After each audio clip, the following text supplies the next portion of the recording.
Yo sé que todos ustedes, nuestra audiencia, estaba esperando a ver cómo íbamos a cubrir este tema de Donald Trump, que ha sido posesionado oficialmente como presidente de los Estados Unidos, ha jurado frente a la Biblia, con un grupo de personas dentro de su familia y de sus allegados más importantes. Se encontraban las personas más ricas del planeta ahí flanqueándolo en los asientos que estaban ahí cerca.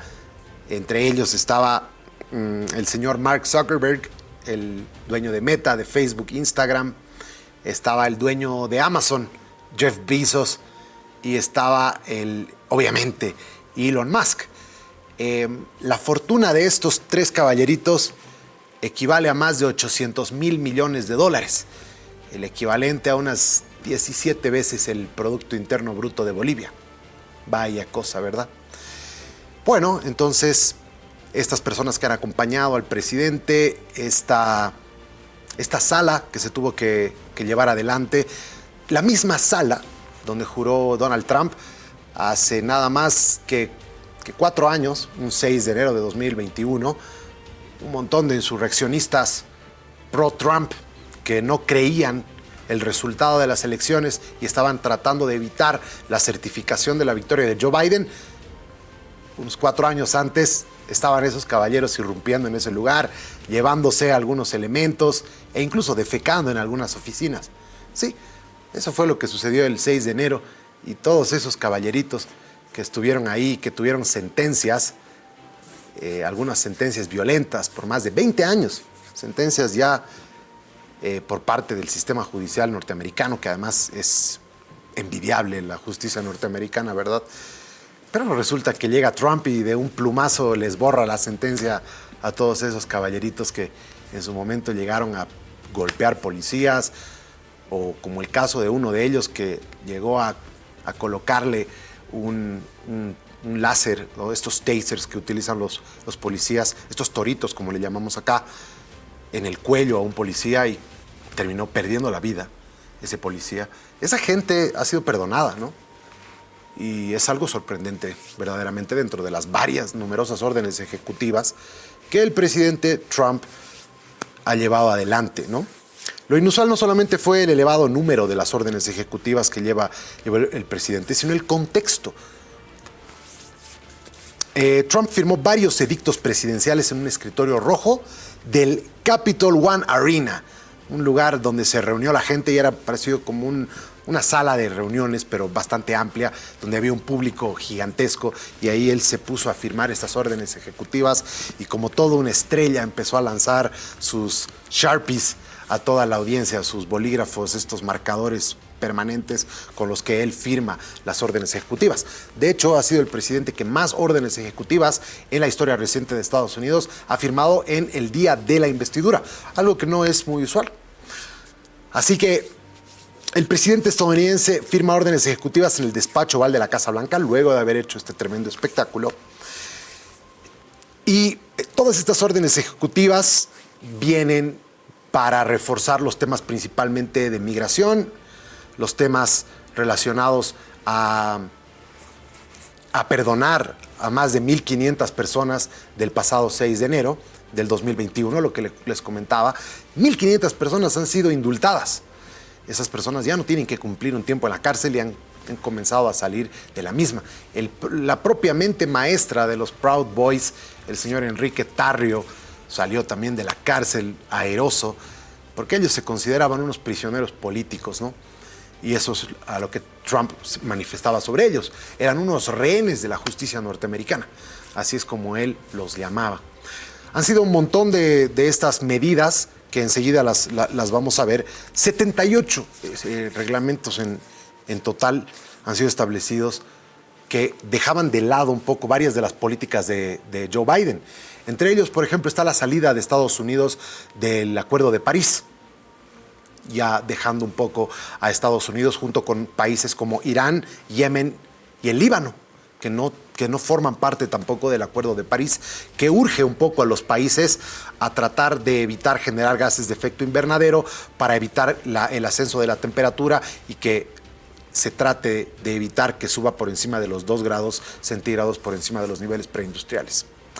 Donald Trump también ha sacado a los Estados Unidos de la Organización Mundial de la Salud y si bien tiene que pasar un año para que esto se haga efectivo, son más de 600 millones de dólares que solamente Estados Unidos aporta a esta institución multilateral internacional que van a dejar sin duda varios programas de salud mundial en entredicho o básicamente van a tener que ser eliminados de un plumazo de Sharpie de Donald Trump. También se han dejado sin efecto varias iniciativas del presidente Joe Biden en materia climática, en materia de, por ejemplo, darles incentivos tributarios a las personas que compran vehículos eléctricos. Tenían un interesante crédito fiscal, estas personas que les permitía dejar de pagar algunos impuestos por haber comprado un vehículo eléctrico. Eso ya no sirve, ya no se puede hacer en Estados Unidos. También se ha evitado que tierras fiscales, propiedad pública de los Estados Unidos, se había destinado para la colocación de turbinas eólicas. Esto también ha sido revertido. Trump básicamente tiene algo personal, pareciera, con las turbinas eólicas. Dice que matan a unas especies de pájaro importantes. Dice que produce cáncer, lo cual es obviamente total falacia. Y claro, alguna vez llegó a comentar que le impiden que pueda tener una hermosa vista desde su resort en Nueva Jersey, ¿no? Así que bueno, son varias acciones. Convierten a Trump en uno de los presidentes de la historia moderna en más órdenes ejecutivas, que son básicamente decretos presidenciales, ¿no? Hay algunos de ellos que van a necesitar la aprobación del Congreso. Por ejemplo, ya ha habido una medida que ha tomado Trump que es inconstitucional, según ha dicho un juez federal, relacionada al derecho de la ciudadanía por haber nacido en ese país por parte de padres que permanecen en Estados Unidos de manera ilegal. O sea, los niños que han nacido en Estados Unidos bajo padres que han ingresado a Estados Unidos de manera ilegal, esos niños que han nacido no son norteamericanos, no son estadounidenses. Eso es lo que dice una de las órdenes ejecutivas de Trump, por lo que ha tenido que salir la justicia a decir que eso es completamente inconstitucional, porque la 14ª enmienda constitucional de los Estados Unidos expresamente dice que cualquier persona que haya nacido en territorio estadounidense, ya sea por parte de un turista que ha tenido a su hijo ahí o por parte de un migrante ilegal, pues es un estadounidense hecho y derecho. Entonces, eso por ahora no se puede poner en marcha y Trump va a tener que apelar a esta decisión y seguramente va a llegar hasta la Corte Suprema y ahí veremos si es constitucional o no. Bien, vamos a ver estos cuadros informativos sobre este tema.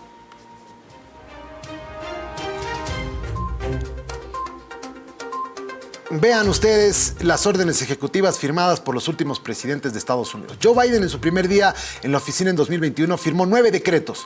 En total, de acuerdo a los datos del sitio del Registro Federal de Estados Unidos, en su gobierno firmó 160 en total en los 4 años. Aquí tenemos a Trump mostrando sus decretos. En su primer mandato, Trump solamente firmó una orden, un decreto, en su primer día. Y al finalizar su gobierno logró acumular un total de 220 decretos presidenciales firmados. Trump es especial fan de estos decretos presidenciales. Aquí vemos al señor Obama, que estuvo en la presidencia desde el año 2008 hasta el 2016, 2 términos. Barack Obama no registró ninguna orden ejecutiva firmada en su primer día como mandatario. Y en su primera semana llegó a la cifra de 5. En sus primeros 100 días alcanzó 19. Y en total, en sus 2 mandatos, 277. Aquí tenemos a George W. Bush, predecesor de Barack Obama. Firmó 291 entre el año 2001 y 2009. No firmó ninguna en su primer día.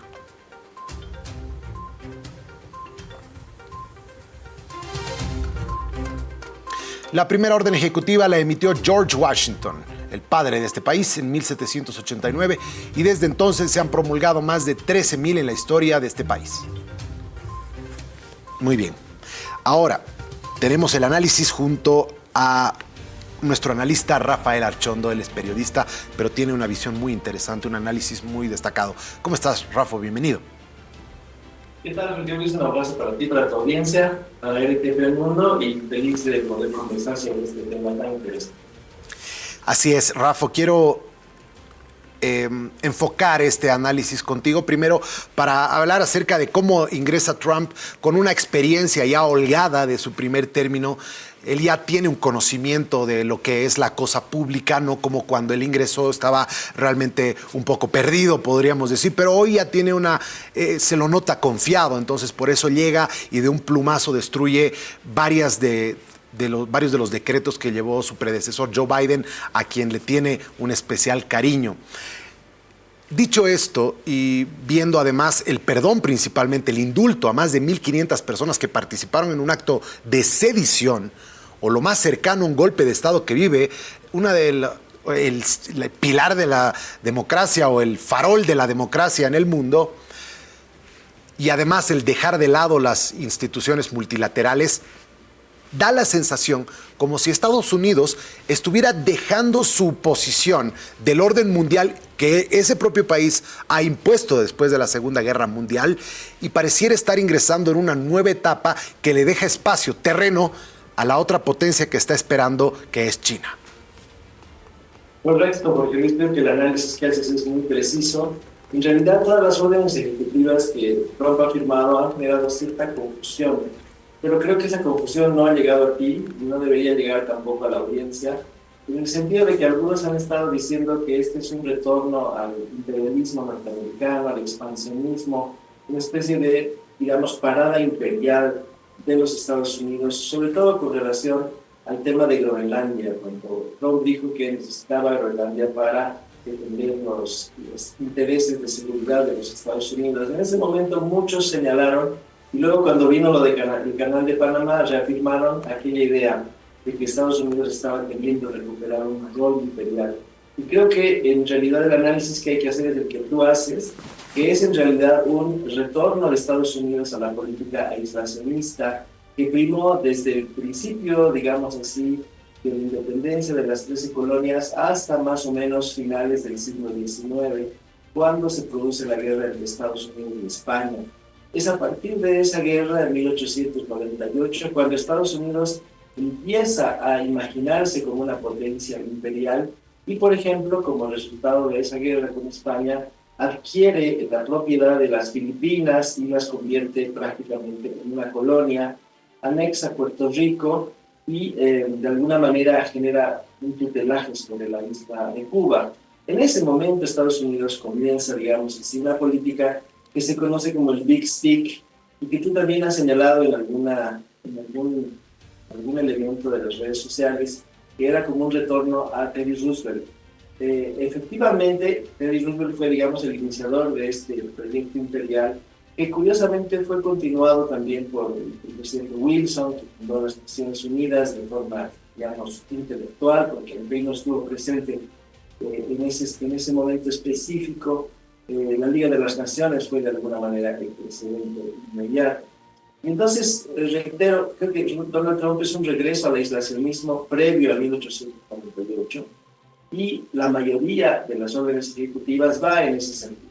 Aislar a Estados Unidos de los organismos multilaterales, prácticamente desafiliarlo de todos los principales acuerdos que se han hecho bajo el auspicio de Naciones Unidas, poner un muro fronterizo que aísle a Estados Unidos de América Latina, que prácticamente los separe de América Latina, y una afirmación que seguramente tú también has registrado, que es esta, cuando él está firmando en este acto que tú señalas, donde va cambiando, digamos así, de bolígrafos, ahí le pregunta a alguien sobre América Latina, y su respuesta contundente fue: no los necesitamos, ¿no? Así lo dice él, no los necesitamos.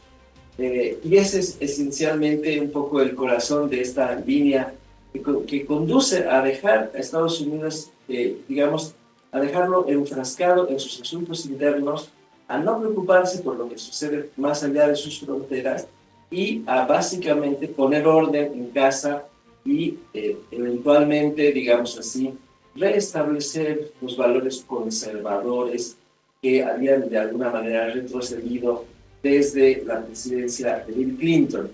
Me parece que esos son los elementos y los rasgos centrales de esta nueva política, que consiste en poner, por ejemplo, aranceles altos a México y Canadá. Imagínate si lo está haciendo con sus vecinos inmediatos, lo que sucederá con los demás.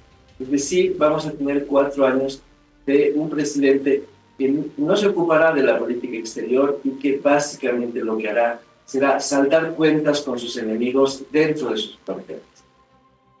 Así es, pero también quisiera explorar la visión imperial, ¿no? Porque también siento a Trump en sus declaraciones muy nostálgico del pasado, principalmente del siglo XX.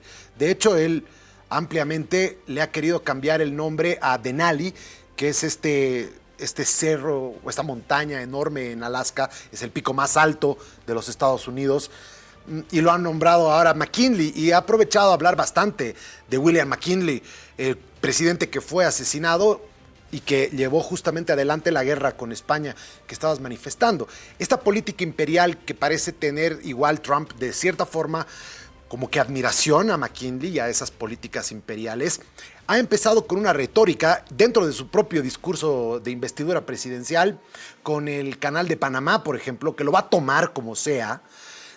No ha dicho nada de Groenlandia en su discurso, pero sí ha vuelto a repetir el tema del Golfo de México, y a veces yo me pregunto qué es la insistencia con el Golfo de México, cambiarle de nombre a Golfo de América, o sea, ¿qué cambia, no? Además, no es Estados Unidos el que le cambia la denominación. Creo que además hay una instancia multilateral que se encarga de las denominaciones.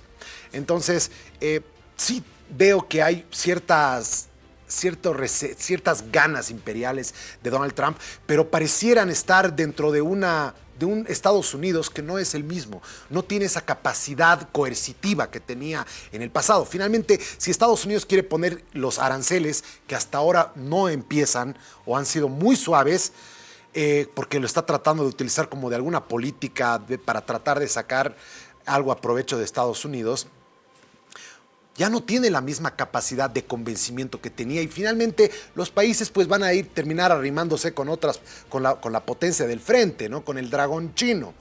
Entonces veo como que anacrónico a Trump en sus intentos imperiales.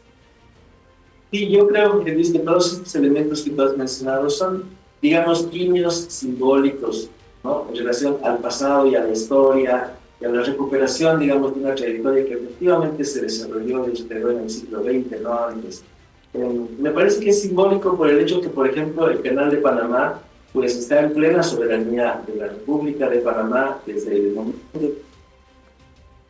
de los espacios territoriales a quien legítimamente le corresponden, que es a la República de Panamá. Y lo que está viendo Trump en concreto, si analizamos un poco más en detalle este asunto, es que existen 2 empresas que tienen sede en Hong Kong que hacen un servicio, digamos así, en 2 de las varias esclusas del Canal de Panamá, y que por supuesto tienen un contrato privado con el gobierno panameño. Lo que no le gusta a Trump es que sean empresas que provengan de China, pero en realidad todo el comercio de Estados Unidos que se dirige, digamos, a través del Canal de Panamá, pues no tiene ningún tipo de restricción. Por eso siento yo que son en realidad guiños simbólicos para afirmar, digamos, un cierto orgullo nacionalista, pero que en el fondo a Trump no le interesa ningún otro espacio que no sea el doméstico. Me parece que es un hombre que no tiene ni conocimiento ni interés por las cosas del mundo, y que efectivamente está ahí por esa razón, porque ya, digamos así, muchos electores en Estados Unidos, cansados de que Estados Unidos se involucre en los asuntos internacionales, prefieren más bien volver a esta fase, digamos así, aislacionista. Esa es mi hipótesis. A lo mejor me equivoco y mañana tropas de Estados Unidos, no sé, aterrizan en Caracas. No estoy seguro si eso pueda suceder. Pero creo que ya el balance general de todo lo que han sido las incursiones de Estados Unidos con sus vecinos y más allá de los 2 océanos, ha sido siempre un balance negativo, y creo que a Trump realmente no le importa algo así, ¿no? Me parece que la política exterior va a quedar a cargo de Marco Rubio. Él va a resolver asuntos menores, y yo creo que la prueba de fuego va a ser efectivamente Venezuela. Si Maduro está dentro de un año todavía en el poder, Estados Unidos no ha hecho nada profundo para sacarlo, quiere decir que estamos en lo correcto, estamos en la línea de interpretación correcta, ¿no? Que Trump no se va a involucrar en los asuntos mundiales, y mal que mal, si tú quieres, podría ser una buena noticia para nosotros. Sí, definitivamente. Ahora justamente quiero abordar lo que le preguntaban el otro día, justamente mientras Trump se encargaba de firmar sus órdenes ejecutivas. Y él manifestaba, había una periodista que le dijo, ¿cómo van a ser las relaciones con Latinoamérica? Y bueno, él dijo, sí, van a ser fantásticas. Ellos nos necesitan a nosotros no los necesitamos a ellos. ¿Qué nos dice esa retórica con Latinoamérica? Me parece verdaderamente sorprendente porque en un momento en el que China está avanzando de una manera estrepitosa en relaciones comerciales, aliados importantísimos que se está haciendo en la región. Caramba, hasta Javier Milei ha tenido que cambiar su discurso frente a China por la forma de comercio y la importancia que tiene China también para Argentina y en realidad para todos los países de América en general. Me llama la atención que si hay esas intenciones imperiales, se refiere así de la región. ¿Es una estrategia o es como un lapsus? No, que es algo consciente, deliberado. A América Latina no le interesa. En su primer mandato, recordemos, José Luis, Trump no hizo prácticamente nada con América Latina.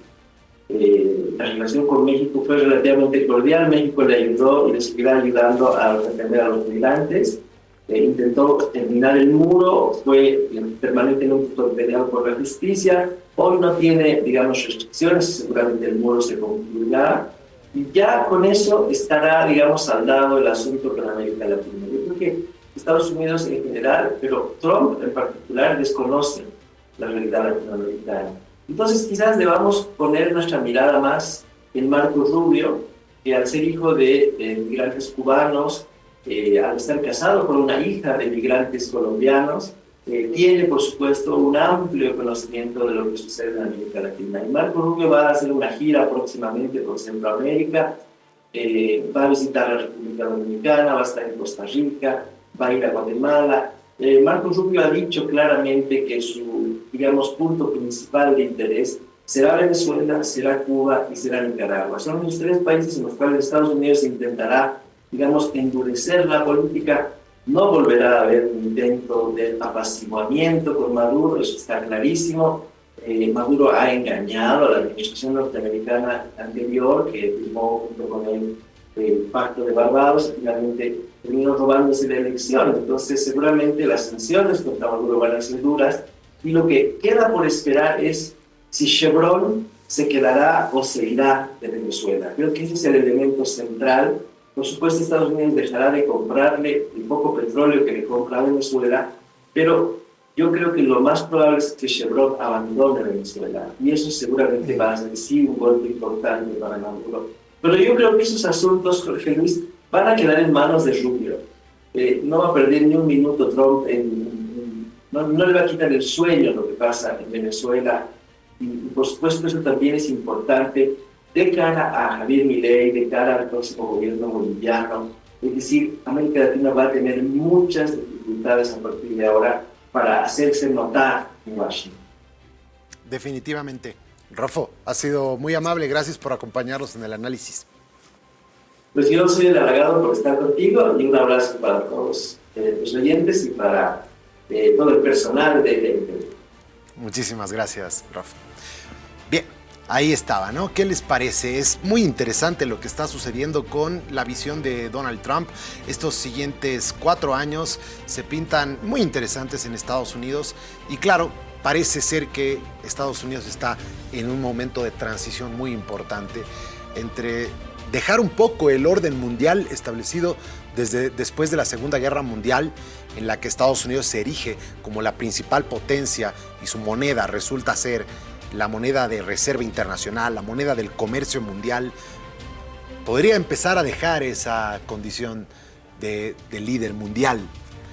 Por lo menos eso parece, ese aislacionismo, esa retórica de Trump nos da esas pistas. Perfecto. Cerramos acá al retornar de la pausa, por eso les pido que me aguanten unos minutitos. Vamos a estar abordando la situación preocupante que cada vez sigue avanzando, porque a medida que Estados Unidos, uno de los mayores contaminantes y generadores de gases de efecto invernadero, deja las políticas climáticas, pues los resultados en los corales se están haciendo cada vez más evidentes y en este espacio lo hemos tocado. Ya volvemos con los teñidos de los corales que van a terminar siendo unos páramos que no les sirven a nadie.